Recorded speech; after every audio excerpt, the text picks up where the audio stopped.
നമസ്കാരം, news prime മലയാളത്തിലേക്ക് സ്വാഗതം.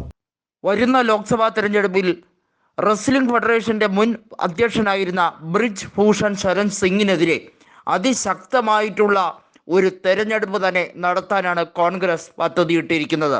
ഇന്ത്യ മുന്നണിയുടെ സ്ഥാനാർത്ഥിയായി കോൺഗ്രസിന് സാക്ഷി മാലിക് തന്നെയായിരിക്കും അവിടെ നിർത്തുക എന്നുള്ളത് ഏറെക്കുറെ വ്യക്തമായി കഴിഞ്ഞിരിക്കുകയാണ്. അതെ, കൈസർഗഞ്ചിൽ ബ്രിജ് ഭൂഷണെതിരെ കോൺഗ്രസ് സാക്ഷി മാലിക്കിനെയാണ് നിർത്തുന്നതെങ്കിൽ തീർച്ചയായും മറ്റ് സ്ഥാനാർത്ഥികളെല്ലാം, അതായത് സമാജ്വാദി പാർട്ടിയും അതുപോലെ തന്നെ ഇന്ത്യ മുന്നണിയിലുള്ളവരുമെല്ലാം അതിശക്തമായ പിന്തുണ അവർക്ക് കൊടുക്കും എന്ന് 99% ഉറപ്പായി കഴിഞ്ഞിരിക്കുകയാണ്. ഇനി ആകെ അറിയേണ്ടത് സാക്ഷി മാലിക് പൂർണ്ണ മനസ്സോടുകൂടി ഈ കാര്യം തിരഞ്ഞെടുക്കുമോ എന്നുള്ളതാണ്. പ്രിയങ്ക ഗാന്ധി സാക്ഷി മാലിക്കിനെ സന്ദർശിച്ചു കഴിഞ്ഞിരുന്നു.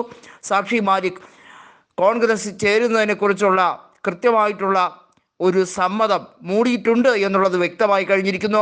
അവർക്ക് മത്സരിക്കണം, അവർ ബ്രിജ് ഭൂഷണെതിരെ ജനാധിപത്യ വ്യവസ്ഥയിൽ നിൽക്കും തയ്യാറാകുന്ന ഒരു ഘട്ടത്തിലേക്ക് വരെ നീങ്ങുകയാണ്. കാരണം അതിശക്തമായിട്ടുള്ള ഒരു വികാര പ്രകടനം തന്നെയാണ് കഴിഞ്ഞ ദിവസങ്ങളിലൊക്കെ കണ്ടത്. സാക്ഷി മാലിക് തൻ്റെ ബൂട്ടെടുത്ത് മാധ്യമങ്ങളുടെ മുമ്പിൽ അത് അഴിച്ചു വെക്കുന്നു. ഇനി ഞാൻ എൻ്റെ മത്സരവേദി അല്ലെങ്കിൽ എൻ്റെ മത്സര ഇനത്തിൽ ഒരിക്കലും മത്സരിക്കാൻ കഴിയില്ലാത്ത വിധത്തിലാണ് അവർ എന്നെ നിരന്തരമായി മാനസികമായി അത് ഏൽപ്പിച്ച ആഘാതം വളരെ വലുതാണ് എന്ന് മാധ്യമങ്ങളോട് പൊട്ടിക്കരഞ്ഞുകൊണ്ടാണ് സാക്ഷി മാലിക് വിതുമ്പിക്കൊണ്ട് പറഞ്ഞത്.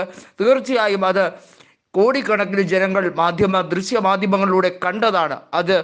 അതിലില്ലാത്ത ഒരു ദുഃഖ വാർത്ത തന്നെയായിരുന്നു. തീർച്ചയായും സാക്ഷി മാലിക്കിന് പിന്തുണ അർപ്പിച്ചുകൊണ്ടാണ് കോൺഗ്രസ് രംഗത്ത് വന്നത്. ആദ്യം പ്രിയങ്കയുടെ വാക്കുകൾ അത് കൃത്യമായും സാക്ഷി മാലിക്കിന് ഉത്തേജകം നൽകുന്ന ഒരു കാര്യം തന്നെയാണ്. തീർച്ചയായും വരുന്ന ലോക്സഭാ തെരഞ്ഞെടുപ്പിൽ കഴിഞ്ഞ തവണ ബ്രിജ് ഭൂഷൺ അവിടെ ജയിച്ചത് 2,61,000 വോട്ടുകൾക്കായിരുന്നു. അതിൻ്റെ മുൻപത്തെ 2014 തെരഞ്ഞെടുപ്പിൽ 58,000 വോട്ടുകൾക്ക് ജയിച്ചിരുന്നു. ഇത്തവണ പക്ഷേ ബ്രിജ് ഭൂഷന് കടുത്ത മത്സരം കൊടുക്കുന്ന ഒരു സന്ദർഭത്തിലേക്ക് കോൺഗ്രസിന് ആ രീതിയിലേക്ക് കൊടുക്കാൻ കഴിയും എന്നുള്ള ഒരു വാശിയേറിയ ഒരു സമയമാണ് വന്നിരിക്കുന്നത്. ഉത്തർപ്രദേശിൽ കോൺഗ്രസിന് ഇത്തരത്തിൽ പിടിമുറുക്കാൻ കഴിയുന്ന നിരവധി ഫാക്ടേഴ്സ് ഉണ്ട്. പ്രധാനപ്പെട്ട കാരണമെന്ന് പറയുന്നത് അവിടെ യോഗി ആദിത്യനാഥ് മുഖ്യമന്ത്രി ആയതിനു ശേഷം ആദ്യ ടെനുവറിൽ തന്നെ അദ്ദേഹം പ്രതീക്ഷിച്ച രീതിയിലല്ല കാര്യങ്ങൾ കൊണ്ടുപോയെന്നുള്ള അറിയാം. രണ്ടാം തവണ നിയമസഭാ തെരഞ്ഞെടുപ്പിൽ BJPക്ക് സീറ്റുകൾ കുറയുന്ന കാഴ്ചയാണ് നമ്മൾ കണ്ടത്.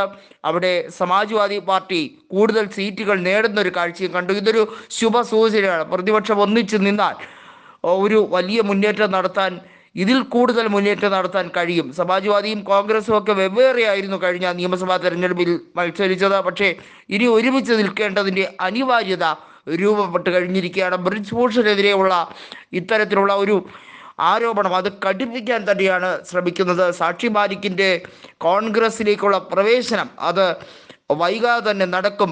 അത് ഒഫീഷ്യലായി തന്നെ അനൗൺസ് ചെയ്യപ്പെടും എന്ന് തന്നെയാണ് വ്യക്തമാകുന്നത്.